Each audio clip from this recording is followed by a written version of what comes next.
Good morning po sa lahat. Isa pang maliyugto na ating daily Bible blessings.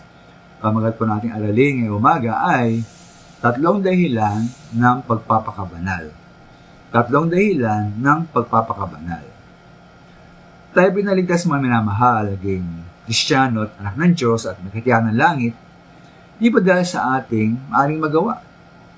Ay nga po sa Efeso 2:8-9, tayo naligtas dahil sa kagandahang loob, grace, ng Diyos sa magitan ng panampalataya o faith.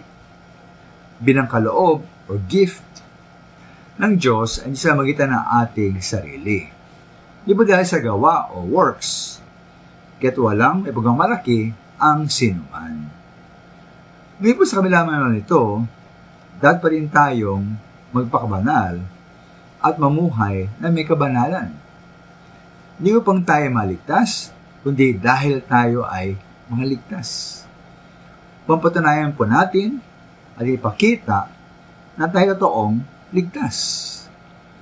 At may kita po sa 1 Pedro 1:15-19, ang tatlong magandang dahilan ng ating pagpapakabanal at pumuhay na bilang banal. Una po, dahil ang Diyos na pumili sa ating Ama sa langit, ay mismong banal. Sabi niya, magpakabanal kayo sapagkat ako'y banal. May kasabihan nga ba niya ng hal na kung ano ang puno, galing dapat ang bunga. Kung talaga ang Diyos sa langit na banal ay ang ating Ama, di ba tayo rin na nagkasabing mga anak niya ay dapat din maging banal at mamuhay bilang banal? Ikalawa po, tayo magpakabanal dahil tayo mananagot at hatulan ng Diyos. Ay sa verse 17 ng ating Ama sa langit ay walang tinatanging tao at humahatol siya ay sa gawa ng bawat isa. Dahil dito, sabi roon, gugulin ninyo sa takot ang panahon ng inyong hingibang bayan.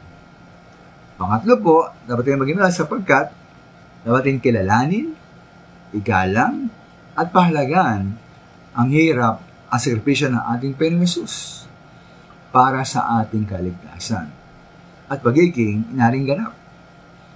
Ay sa verse 18-19, sabi po roon, tayo tinubos ng mahalagang dugo ni Kristo, hindi ng mga naisirang bagay.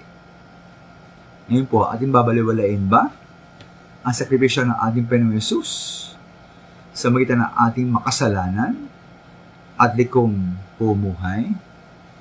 Nawa tayong mga minamahal ay mamuhay na mayroong kabanalan. Maraming salamat.